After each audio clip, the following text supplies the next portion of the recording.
Hello, good morning. I'm Dilip Thakore, editor of EducationWorld. Good morning. I'm Summiya Yasmeen, managing editor. Well, here it is, a story we've been wanting to do for a long time. 21 higher education leaders racing to develop India's high potential human resource. This is a story we've been wanting to do for a long time because I think I should accept that perhaps we've not focused sufficiently on higher education in our previous years. And now, after writing this story, I've come to the conclusion that a country is as developed as its higher education institutions. Absolutely. That you can have the world's best schools, but if you don't have the world's best universities, you can't be a leading global nation. Our universities have to be the hub of research, of innovation. That's where the real ideas to make India Viksit Bharat by 2047 are going to emanate from. Yes, because one can have the world's best education system, but still, if your universities are not good enough, they're not going to. You're not going to become a developed nation. Yes. Okay, we've also got in this issue an unprecedented story where we, Education World, together with Access USA, Hillsdale College, USA, Yes. have organized the first Indo-US Global Summit for School Education Leaders. Yes. And this event was held in last month, Yes. in May, and it's an unprecedented initiative. I mean, certainly it goes beyond the remit of our journalistic duties, but nevertheless, since we are committed to making education the number one item on the national agenda, we have gone extra step to hold this summit, which was very successful, as you'll read about. Okay, now let's take you through what we've got in our other sections. As usual, information, insight, full issue we've got for you. In our editorial section this time, we talk about, the emerging geopolitical situation that was in the Middle East. Dilip, Israel-Iran war, which was luckily only lasted for 11 days. It didn't get worse than it was already. So we've proposed a solution there where we say that, war anywhere is war everywhere. So we've given some solutions how the United Nations can be reawakened to solve some of the international conflicts that are raging worldwide. Yes. And I think our second editorial is very relevant, more important, how academics should stop being bystanders in the national development effort. Yes. Our experience or our analysis is that education leaders, some of whom we profiled here in this issue, but in the past they have not been actively involved with the national development effort. That academia operates in one silo, and industry in another silo, and government in a third silo. So I think all these three forces have to come together for the nation to advance. So Yes. anyway, that's advice to academics. Don't be mere bystanders to the national development effort. Yes. Education news section, again, we've got most of the important states and most important education news that's happening across the country. From Delhi, we talk about the, NEP 2020 on July. It'll be 5 years since the NEP 2020 was approved and legislated by the Union government. We talk about, its progress. Unfortunately, not very good. Rising disillusionment with the policy and its implementation. This time we've got a news from the state of Andhra Pradesh, Dilip. Yes. Where we talk about a scheme, actually a education welfare scheme, which has been introduced by the Chandrababu Naidu government. We examine its pros and cons. It's called the Talika Vandanamo scheme. Taliki Vandanam scheme for all children from economically weaker section households with annual incomes below 10 and 15,000 to be enrolled free of charge. Yeah. They're going to get a subsidy of 15,000 15,000 per rupees per child. year per child.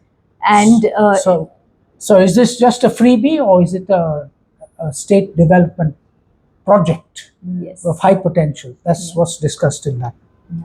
And in from Karnataka, we have the annual tussle that happens, and this time it's over the ED has raided some engineering colleges in Bangalore over a seat blocking scam for engineering seats. The tussle between the KCET, the Karnataka government conducted CET, and private engineering colleges. So ED has unearthed a seat blocking scam. So we explain the seat blocking scam, its genesis, etc. ED being Enforcement Directorate of the Central Government. Yes. Yeah. And in West Bengal, the unending troubles of Chief Minister Mamata Banerjee continue. Rooted in education. Yes. Calcutta and West Bengal has, those who watch the news know already about it.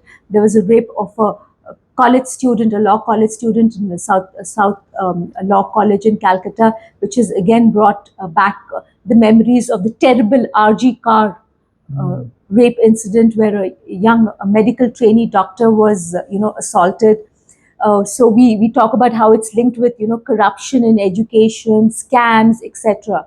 And increasingly unsafe campuses for women. Yes. And in Tamil Nadu, there's some big, again, confusion and controversy about RT admission. Under the RT Act, as you know, Section 12(1)(c) allows 25% of reservation for underprivileged students in private unaided schools, non-minority schools. So there's a big controversy about that. They haven't been reimbursed the fees for these RT quota students, etc. So again, that's blowing up into something big. So all this is that in the Indian education system very complicated, and so results in constant litigation, a lot of stress for parents and children also. No, and most importantly, Dilip, educators and school managements who should invest their time in improving the learning outcomes of children to make them 21st century ready, are spending their time litigating in courts. Yes, indeed. Yes. That's energy, wasted, as it were. So we've got again very interesting snippets on what's happening in education in our education notes and education brief sections. The rest of the country. Yes, Punjab, Bihar, Kerala, Madhya Pradesh, etc., Himachal Pradesh. It's all there. So if you want to be well informed about education, I suggest you read Education World. Not only the monthly, but our daily website. Absolutely. Also, which keeps you abreast with the latest developments in education on a daily basis. Yes. And in our Young Achievers section this time, we've got two, very inspiring young achievers. One is a rock climber who's, indeed scaling to great heights. Yes. And the other one is a young 7-year-old chess prodigy. They're getting younger by the day.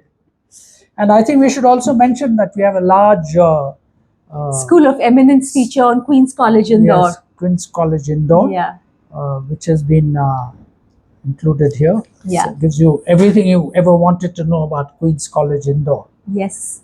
And our expert comment this time is again very interesting. We've run an excerpt from Sanjay Baru's new book titled Secession of the Successful, The Flight Out of New India. Where he talks about why are successful people leaving India instead of staying back here and solving the problems which are multiplying within India. And mind you, this is elite. They're not the poor, workers who are emigrating. These are the elite, real brain drain people. Yeah. So that's why it's called his book, The Secession of the Successful. Yes. Institution profile section. This time we've got two profiles. One on the Holy Child Public School, Bravery, which is doing an excellent job in providing tier 2, 3 city. Doing an excellent job of providing affordable, holistic education to children. Yes, far away from the metros. I think that's the important thing. And a new age university in our foreign section, Aalto University, Finland, which is rising up the international rankings, world university rankings, very, very fast and very quickly. And quite useful because of the restrictions on Indian students going to America and Britain, and everyone's clamping down. Yeah. But they're going to find out to their cost that there are other countries that provide nearly as good education. Yes, indeed. And now our cover story, 21 higher education leaders racing to develop India's high potential human resource. So, But shown as 20 in our story, that's because somebody came in at the last minute. So our cover says 21, but inside it's 20. But in effect, it's 21 indeed. profiles, interviews with with higher education leaders who we believe are showing urgency in developing our human resource. So we've got, very inspiring, game-changing ideas and initiatives, Yes.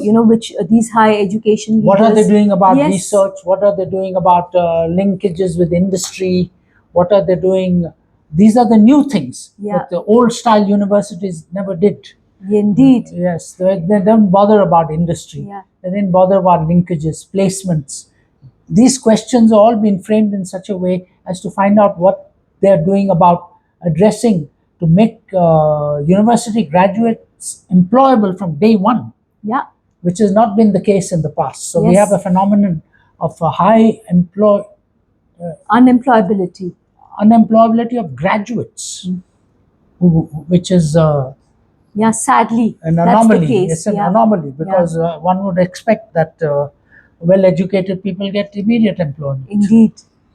And most interestingly, each one has also given their prescription on how they believe India can achieve the Viksit Bharat goal and a 30 trillion GDP goal by 2047, when we will be celebrating the centenary of India's freedom. So I think that's very interesting, Dilip, and of special, I think that's special reading material for our policymakers sitting in, Shastri Bhavan, because if you can co-opt and collaborate with universities to target this big goal which we have, it's going to be, I think, achievable goal. Yes, the most important thing is that we hope that now there'll be much closer integration between government and universities. Yeah. And in universities will get involved in the national development effort and not be content with merely teaching in ivory towers and leaving graduates to to their own devices after they graduate. Indeed. So it's a very interesting story. Some And very interesting 21 people. ideas. It's Who've not been, just- we've got their detailed interviews, some very interesting suggestions. Like I said, some very game-changing ideas. Yes. Some of our leaders higher education leaders have proposed. We recommend you read them. Give your comment. Let's have a discussion on how these ideas, how the words can be put into action now. Yes. And our earnest hope is that the fine words that these 21 university leaders have done, they will walk the talk and actually, propel India forward, and that the great divide between industry, government, and academia will now dissolve, and everyone will be working towards a common objective. Yeah, indeed. And international news section, we've got some, very interesting news from what's happening abroad, including the United States, where there's some controversy about Fulbright foreign scholarships. In India, how the Trump administration has, culled some of those scholarships. Are interfering with the lists. Indeed, Yes. indeed. And private in Hong Kong, we report on a private universities boom. In Australia, Which private university in Hong Kong, because Hong Kong is now part of China. yes. And so it's quite unusual what's happening. Yes. And in Australia, we talk about, how vocational education again is making a big comeback. Yes. Yeah.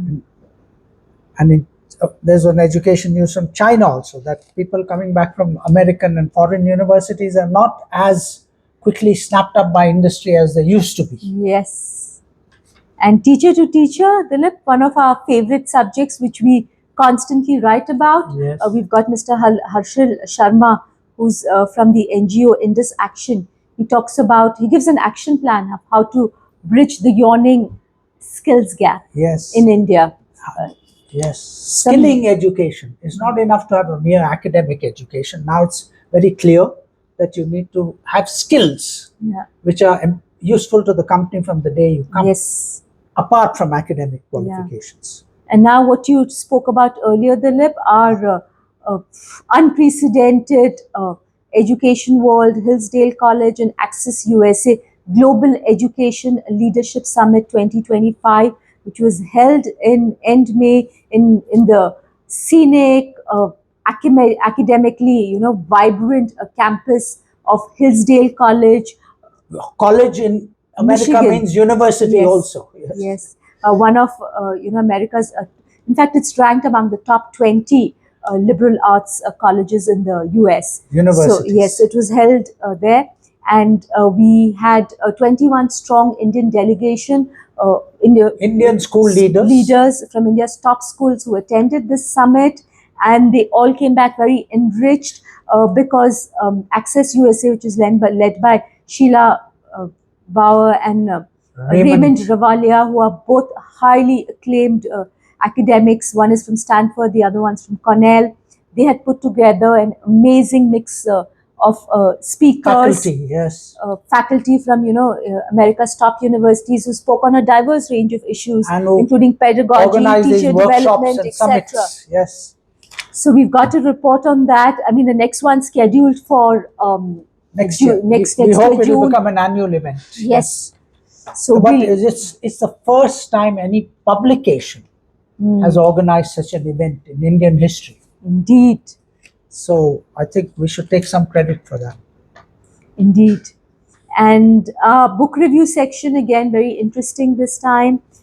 Two book reviews, Dilip, insightful book reviews. Yes. One on the Diary of a CEO, authored by Stephen Bartlett, and the other one is on Citizens, Classrooms and Beyond, essays for Narayani Gupta.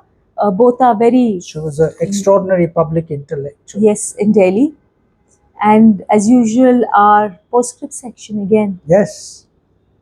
Yes, indeed. We are, one of which is my observations of Mumbai, which has completely changed. I was recently there. And another one is about the travails of the Congress Party. And the third one is about that wonderful new railway bridge that's been built up in over the Chenab River, perhaps the highest rail bridge in the whole world. Yeah. Where I caution that you must not only build, but you must also maintain. Because we have too many instances of newly built roads caving in, bridges collapsing, etc.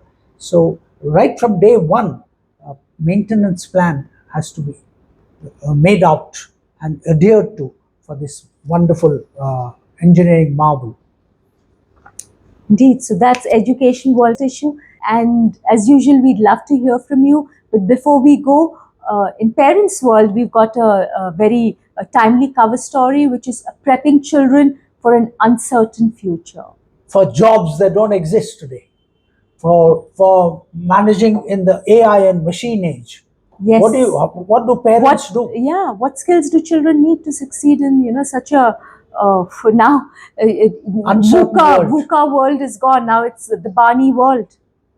Please explain, Barney. Yes, which is brittle, anxious, non-linear, and incomprehensible world. So that's the new world we are in, Barney world. So again, we've got some very, I think, doable prescriptions given by very competent child psychologists, parenting experts, and educationists. Yes. Who advise parents on what they need to do.